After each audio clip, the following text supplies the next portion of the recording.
order to achieve it, you must write down your goals and plan for success. Now, the next thing you need to do is set your goals to a specific time. If they aren't connected to a date and time, then they aren't really goals. We need to know when to do them and when they should be completed.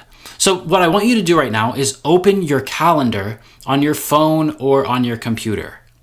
There should be a program or application that is a calendar and lets you set tasks and reminders. If you don't have one, then you should look online and download one. It must be able to send you reminders. I suggest using Google Calendar. So open your calendar and get ready to write your goals into your calendar. To show you what this looks like, I'm going to give you some suggested goals. Now, these are just an example and you don't have to have the same goals.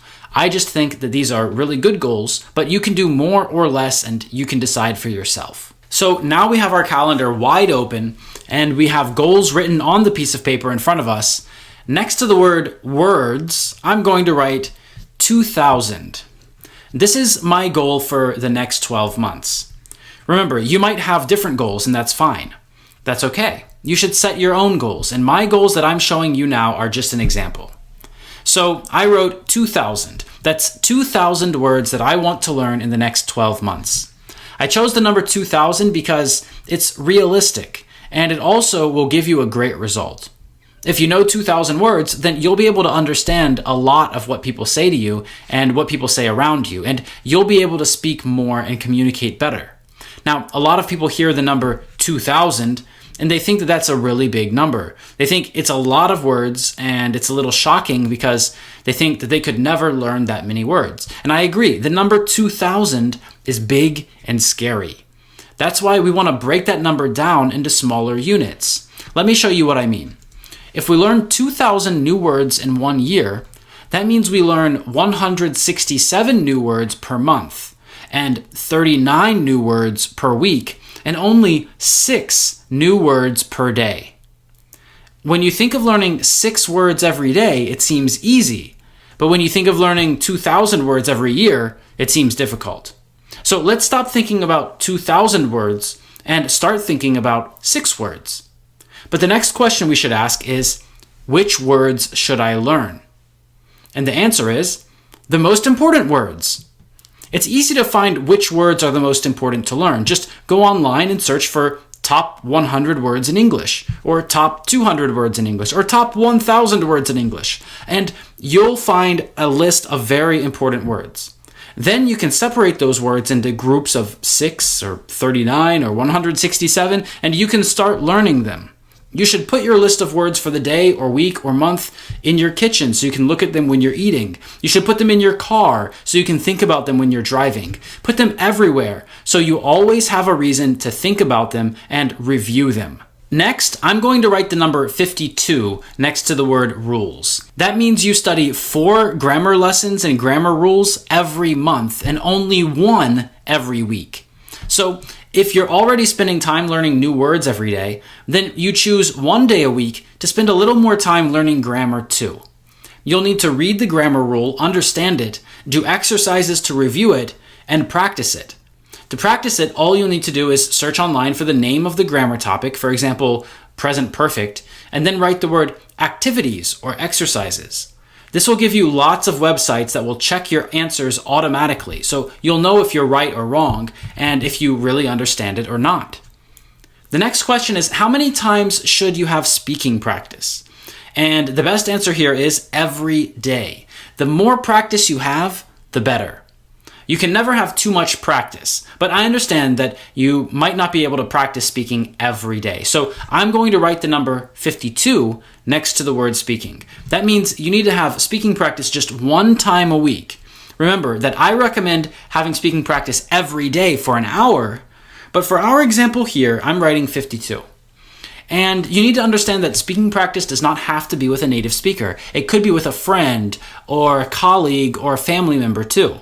The most important part of speaking practice is the speaking part. You must speak. But a lot of people have problems finding a speaking partner. They tell me that they can't find anyone to speak with. And that's why I've created a special resource that will help you get speaking practice every day and will help you find speaking partners. And I'll tell you more about that later in the seminar. Next, let's talk about books. Here next to the word books, I'm going to write the number 20. That's how many books I think you should read each year. If you read more, that's great too.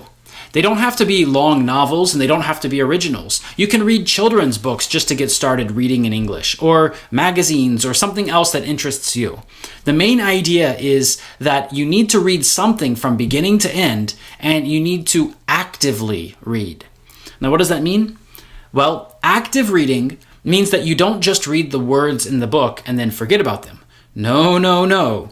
You need to have a pen and paper with you when you read.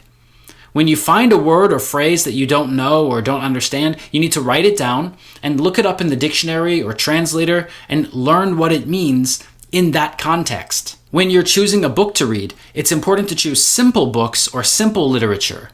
You should be able to understand at least 80 to 90% of the words and the content of the books that you're reading. If you understand less than that, then it won't be interesting and you're going to have a very difficult time finishing it. So when you're looking for a book to read, you should open the book to a random page and see how many words you know and how many words you don't know on that page. If you set your goal to read 20 books a year, then you only have to read 1.5 books per month, which is less than 1 book per week. There are special types of books called graded readers that will be easier for you to read, and they'll help you learn important vocabulary too. So when you're looking for books to read, start with graded readers. The last goal for us to talk about is films. Next to the word films, I'm going to write the number 30. You can probably watch more than 30 films in the next 12 months, and they don't have to be films. Like I said, you can watch TV shows too. But just like with books, you need to not just watch, but actively watch. So that means you need to have a pen and paper with you when you watch and write down words and phrases and then learn what they mean in that context. The reason we need to watch and read with a pen and paper is because we're not just doing these activities for fun. They might be fun too, and it's great if you have fun while you're learning, but you need to approach watching films and reading books as an English lesson. So bring your pen and paper and get ready to study when you turn on films or TV shows. If you watch 30 films per year, that's 2.5 films per month, and that's less than 1 film per week. Great. Now that you have your goals written on the paper in front of you and you've opened up your calendar on your phone or on your computer, you need to start writing your goals into your calendar. So first, let's start with words. We want to learn 6 words every day. So I'm going to put a reminder in my phone for every morning. I think 6 new words is only going to take me about 10 minutes. I usually wake up at 5 a.m. and take a shower, so I'm going to put my reminder for 5 a.m. If I learn 6 new words before I get in the shower, then I can spend my time in the shower thinking about those words and practicing them in my head. I can try to create sentences with those words and practice pronouncing them too. Or maybe you aren't a morning person. You could set a reminder to learn 6 new words before you leave your house and go to work. Then when you're on the bus or in your car, you can repeat them, you can review them, you can practice them. And we want to do that every day, even at the weekend.